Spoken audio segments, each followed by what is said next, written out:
Good morning, my viewers. Good morning, and how are you? Hope you're doing well wherever you are, from whichever part of the world. And obviously, when I say good morning, it is just because it is morning where I am. Where I am right now, it's morning hours. I am live from Canada, and it's morning hours. Otherwise, I would say good day to everyone, wherever you are. And I am grateful to you as a viewer, as a subscriber, as somebody who watches my videos. Kindly continue sharing. And for those who are new in this channel, you could also watch, subscribe, and even share to someone who you think some of these topics could help. So you're most welcome. Uh, as you know from my blog here, I talk on various things, yeah, and I show you around on different things. Just as I said, it will be my day-to-day life. But obviously, my profession also has a bigger part in my life. That's why you found that I have started talking more and more about therapy in this blog of mine. So it will be really, I think, as we go on, as after I finish my holiday here, as we go on, maybe most of the topics are gonna be about therapy. So welcome. Keep enjoying. Keep commenting down there. You can ask questions, on the various things that I talk about. So today I just want to continue. I wanted to highlight the process of therapy, you know, how you start your therapy. Yeah, that's what I want to talk about.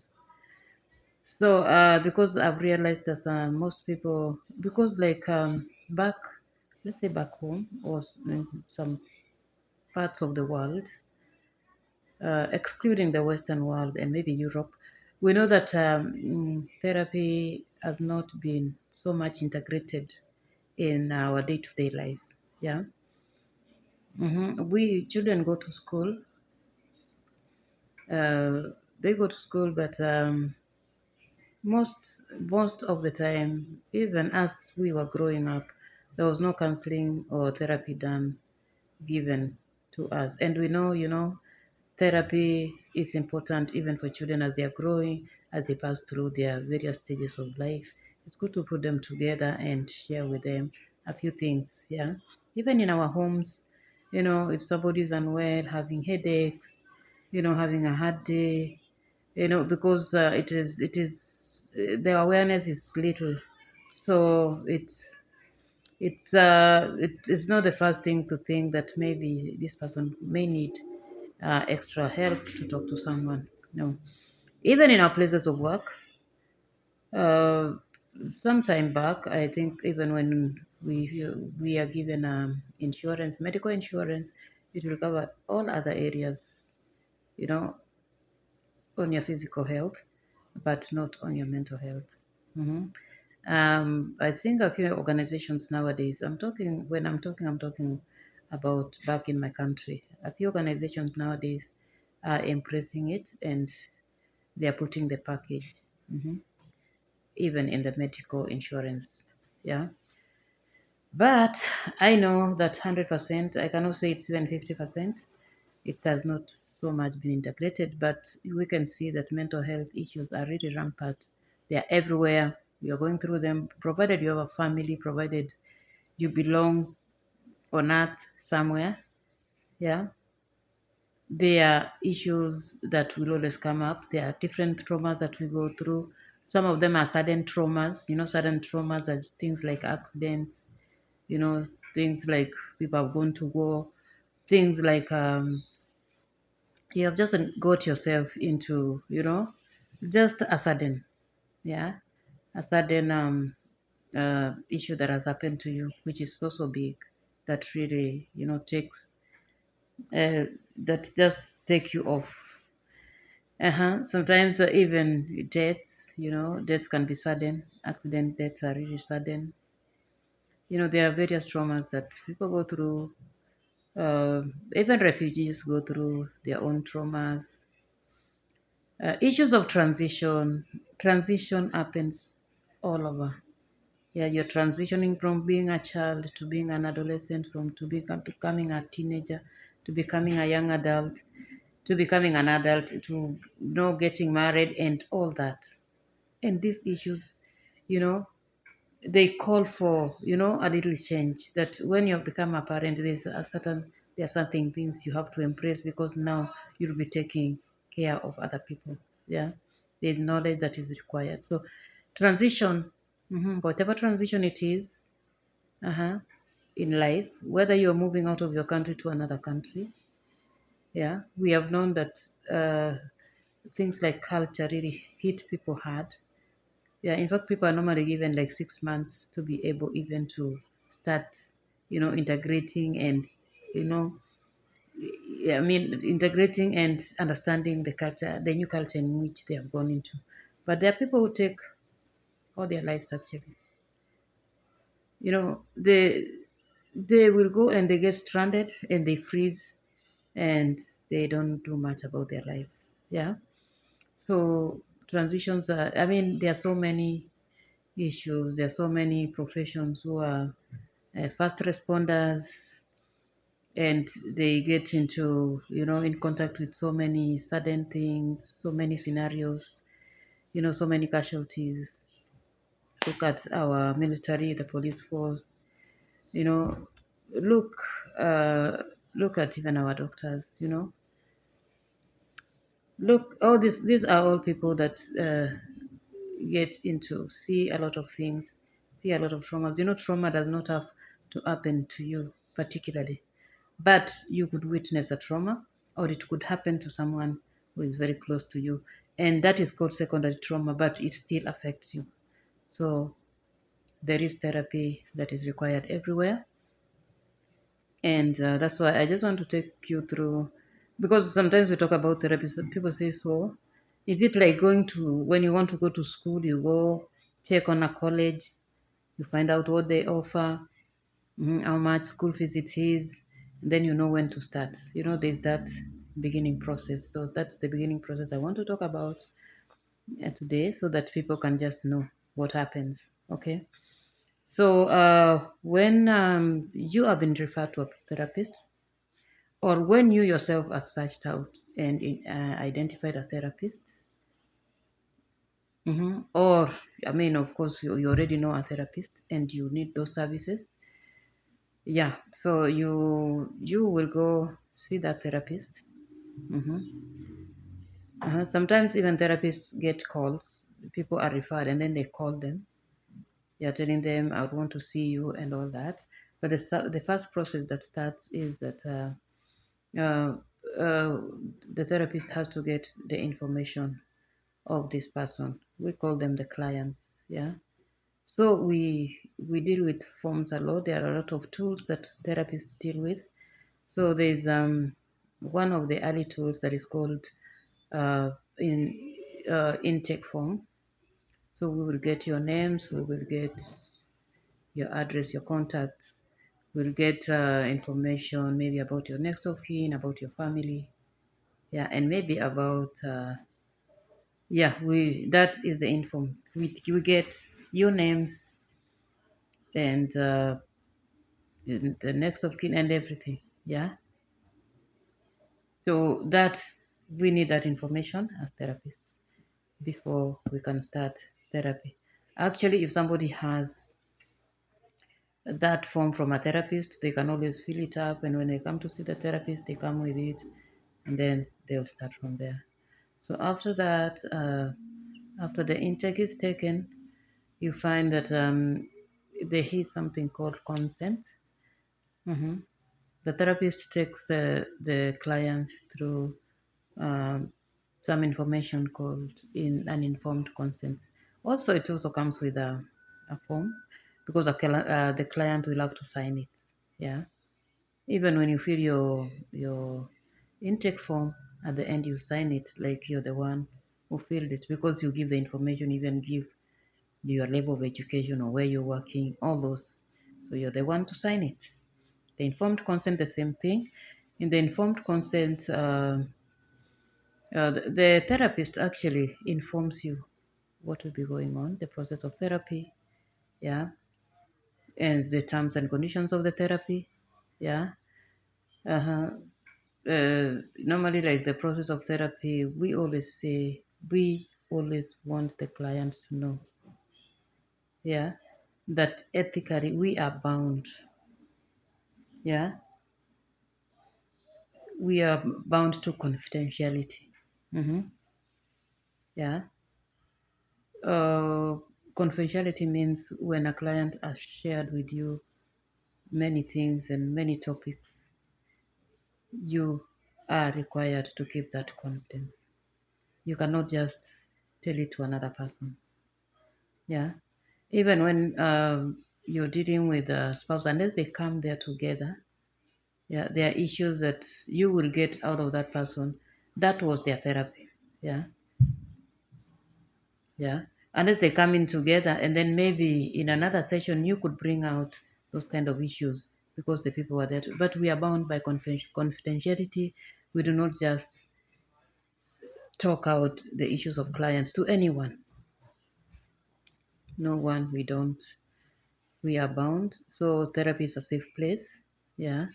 You can come and say anything, say, you can come and rant there, in the process. But we are bound by confidentiality. Yeah. And the only time that we might be required maybe to give out some information is when we see that there is danger to that client. Mhm. A client might, maybe it be when you see that client, this client is in danger. He might maybe go to kill himself. Mhm. There's You can detect suicide, or you can detect that this client is really focused on going to kill another person. Mhm. Or you find very young kids. You find an issue of them being abused, yeah, or even older people being abused, especially for children. We stand and advocate for children. We are required by law, mhm, to take this forward. We even inform the clients, yeah, because we are advocates of justice. Yes. So those are the things that you are told in during the consent, and also during the consent we get the permission of the client to do therapy for them. Yeah. How to get this information? Because I have said therapy is talk therapy, and it's a very deep process when you start doing therapy. Mhm. You talk about deep things. Yeah. You talk about the client, their life, their journey, what has brought them where they are. You talk about their family, talk about who they are related with. You talk about their system generally. Just it is talk therapy, and that is kind of a treatment. As I said, we talk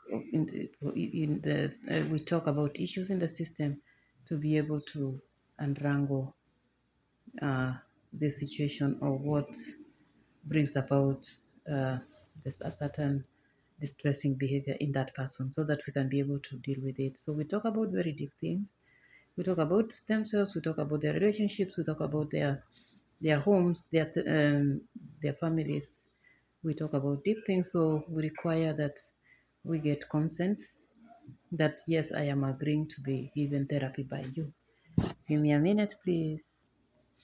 Yes, also about we also after getting the consent of the person, they agree, they understand what process they will be going through. We also give them the terms and conditions. Like we agree on the place where the therapy will be happening. We agree how many times it will be happening because most of the time it's therapy is done weekly. Mhm. That's a good time because as you look at issues, yeah, you'll also give them time to unfold, and also for uh, the the client to take them in, and also in our therapy sessions, there is some homeworks that the client is given. So they also need that time to carry out those assignments. Yeah. So we also talk about the payment, the mode of payment, because in therapy also, because that is the work of the therapist, they also charge. So you agree the amount. Therapists charge differently, just like any other service. Yeah, but I know there is normally like a minimum. So they charge differently. So it's different with every therapist. Yeah, so they give you the terms and conditions, you sign, and then after that is when now that one can actually that's the process of intake and informed consent. That one will take like a whole session. Yeah, yeah, and also in that process, we also get to know what brought this person to therapy. Normally, they will tell us what. Although when we do therapy, we might get any other issues.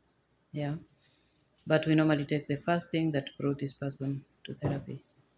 And the therapy process requires the participation of the client. It's the client who's going to make it successful because it is their story, it is their journey, it is them who want the change. So they really have to be open and willing to work with a therapist. Yeah. As we said earlier, we do not advise clients.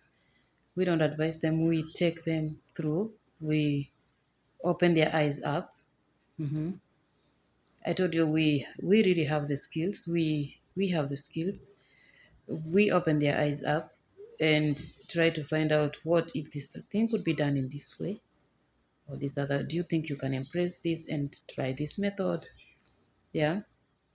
So so the client really has to participate. It is their journey. It's going to be successful because the client is open and willing to do that therapy, and it requires commitment because now if we have to meet like once a week, it means the therapist has set their time apart to meet you. So I mean there has to be commitment to work through issues, and it works. Therapy really works. Those who have done therapy, some people just come back and say, I'm bringing you another client here because it worked for me. Yeah, it worked for me, and now I know what therapy is. It works if we go through the process, but it really a lot of it. The therapist is there to facilitate and to guide, and most of the work has to be done by the client, and that is how it goes. So that process goes through. So it's different. The timing goes is different with people. Some people can have 5 sessions. Some people can have 8. Some can have more than that. But we don't expect it to go so much beyond 12 lessons. I mean 12 for a particular issue.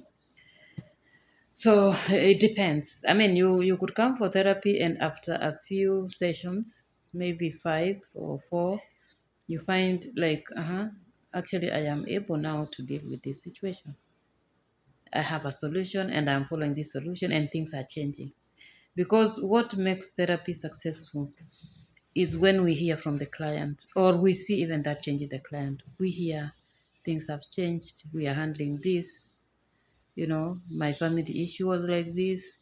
I did my homework. I did it like this. I can see the other person is on board.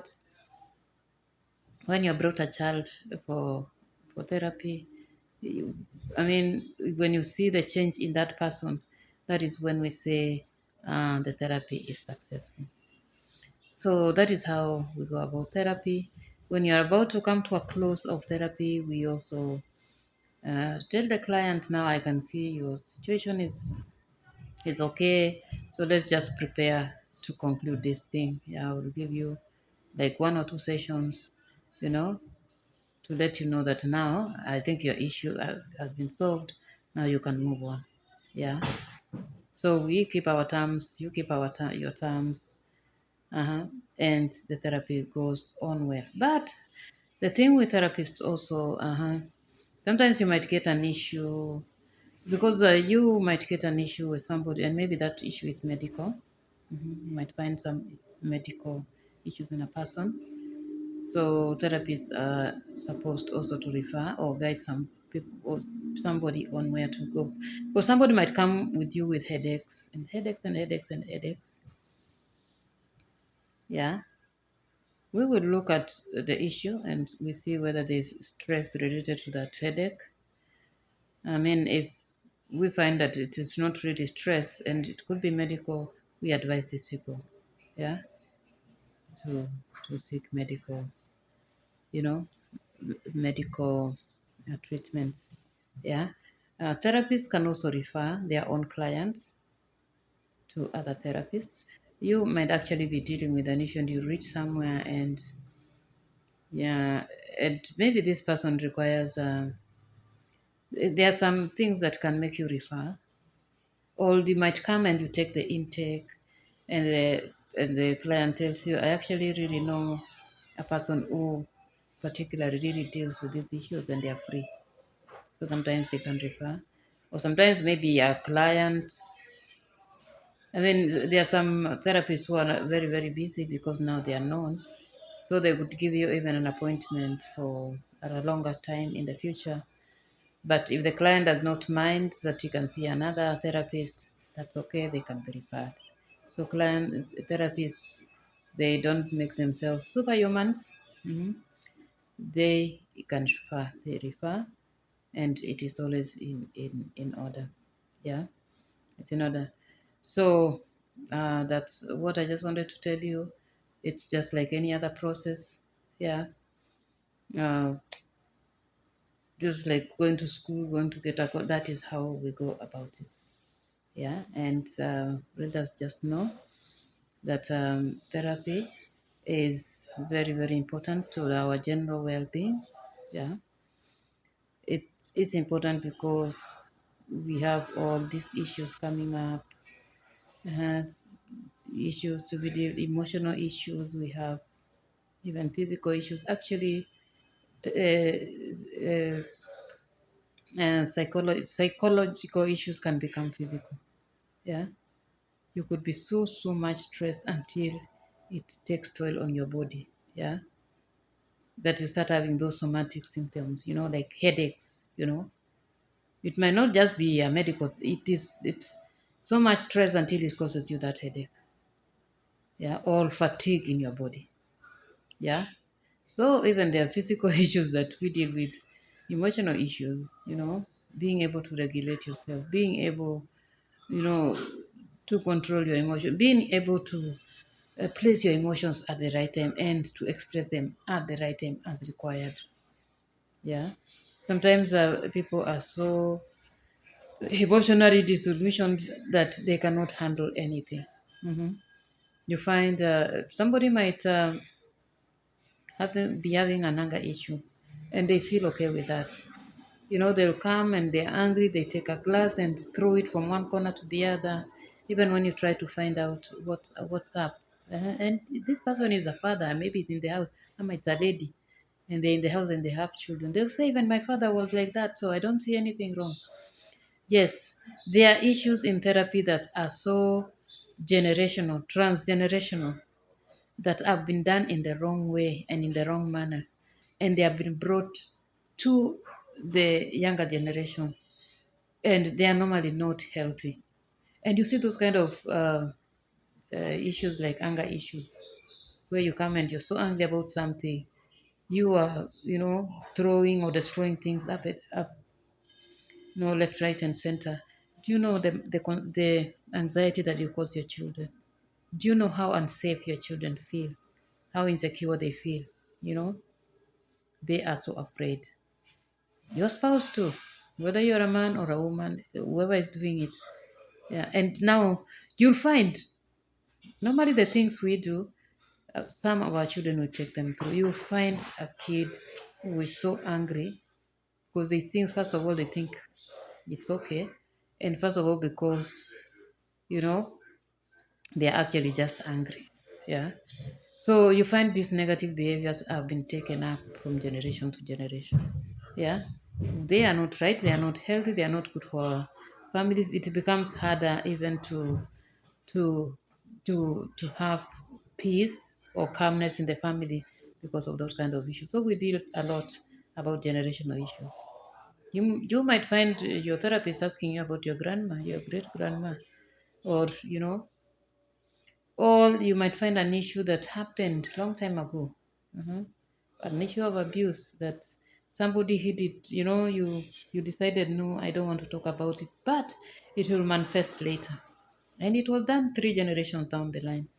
Yeah, therapists are able to deal. I mean, maneuver and find out, and after it comes out, and you talk about it, and some most people hide issues because sometimes they think these things are not normal. I mean, it happened to me. It's a lot of shame. It happened to me. I mean, why did it happen to me? They think they are not normal issues, but these are very, very normal issues. Everything that happens in this world has happened to another person. So abuse is a normal thing that happens all over. Yeah. Uh, Family, uh, there is a lot of violence and domestic violence, yeah, and abuse that is going on. It's really, really common. Yeah, it's only that I know that people don't talk about it, but sometimes you may see somebody behaving in a different whatever, or people have put a lot of, they are shielding themselves, they put a lot of walls around them, but not just because of abuse. I'm not just particularly when you're abused. It's when you put the walls, you can put walls around you because of a traumatizing thing that happened to you. Just give me a minute. Let's continue. I took a short break, but I am back. Yeah. So I was talking about the process of therapy, and I was saying how therapy is important for our general well-being. So what I want to stress and encourage is that it's good to know a therapist in your area, just like you know a doctor in your area, just like you know where you can go when you are unwell. So, know a therapist in your area, know a therapist online. I mean, these are the things that we need to know, for our general well-being. So, we'll continue with our video next. I may be dropping another video. Continue watching. Thank you.